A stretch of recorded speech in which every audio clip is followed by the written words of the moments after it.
पाऊस पडला, पेरणीची घाई, एल निनोचा धोका संपलाय का?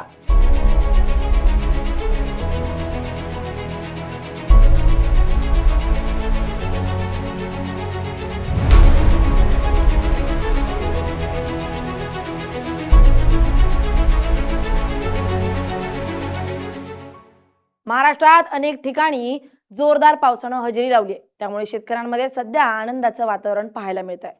कारण या जोरदार पावसामुळे आता शेतीच्या कामांना वेग येण्याची शक्यता आहे.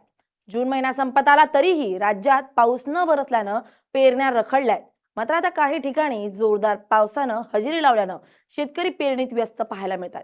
एल निनोमुळे यंदा पाऊस दांडी मारण्याची शक्यता आहे असं म्हटलं जात होतं. पावसानं दांडी देखील मारली आणि पेरण्या रखडल्या. पण आता मान्सून महाराष्ट्रभर सक्रिय झाला असून अनेक ठिकाणी जोरदार पाऊस बरसतोय. यामुळे शेतकरी सध्या शेतीच्या कामात व्यस्त झालेत. पण जोरदार पाऊस पडून जमिनीत ओल खोलवर गेल्यानंतर पेरण्या करा असं आवाहन कृषी विभागाकडून करण्यात येत आहे. त्यामुळे पेरण्या कधीपासून कराव्यात? एल निनोचा धोका संपलाय का? एल निनोचा धोका कधीपर्यंत राहणार आहे? पाहूया त्या व्हिडिओमधून. नमस्कार, मी स्नेहल चौधरी. आपण पाहत आहात LS मराठी.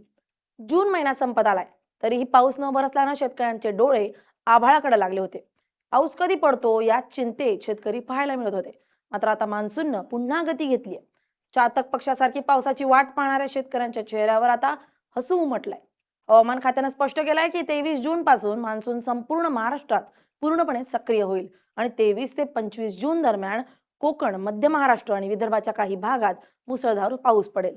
यामुळे रखडलेल्या शेतीच्या कामांना आता गती येणार आहे. मात्र कृषी तज्ज्ञांच्या आणि कृषी विभागाच्या मते पहिल्याच पावसानंतर पेरणी करायची घाई करू नका.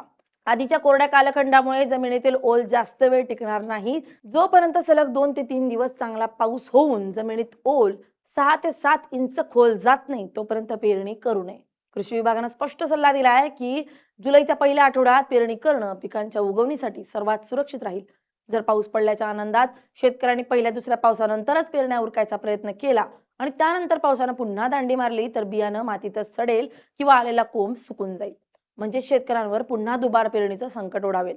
ज्यांना आधीच आर्थिक अडचणीत असलेला शेतकरी अधिकच खचून जाईल. यामध्ये आणखी एक महत्वाची चिंतेची बाब म्हणजे एल निनो. अनेकांच्या मनात प्रश्न आहे की एल निनोचा धोका आता संपलाय का आणि हा धोका कधीपर्यंत राहणार आहे? तर सध्याच्या परिस्थितीनुसार त्याचं स्पष्ट उत्तर नाही असंच आहे. जरी महाराष्ट्रात मान्सूननं पुन्हा वेग पकडला असला आणि पुढील काही दिवसात राज्यातील बहुतांश भागात पावसाचा जोर वाढण्याची शक्यता वर्तवली जात असली तरी एल निनोचा प्रभाव पूर्णपणे संपल्याचे संकेत अद्याप मिळालेले नाहीत.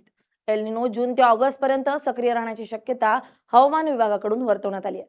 त्यामुळे महाराष्ट्रातील मान्सूनवर ज्याचे परिणाम पूर्णपणे संपलेले नसून पावसाच्या वितरणात चढ उतार दिसू शकतात.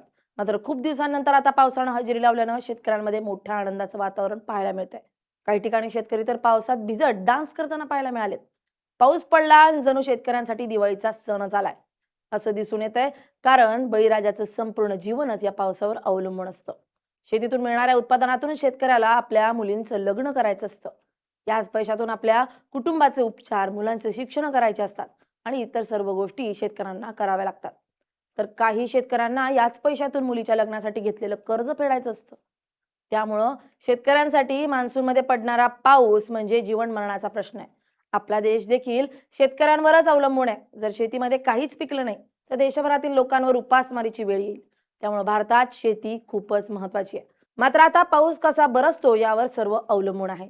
अनेक दिवस दांडी मारल्यानंतर आता पाऊस बरसतोय. मात्र आता जर पावसानं पुन्हा दडी मारली तर परिस्थिती हाताबाहेर जाईल आणि शेतकऱ्यांवर दुबार पेरणीची वेळ येऊ शकते. आता कृषी विभागाचा सल्ला डावलून सुरू होणारी ही पेरणी शेतकऱ्याला सुजलाम सुफलाम करणार की संकट ठरणार हे पाहणं महत्वाचं ठरणार आहे. Bureau report LS Marathi.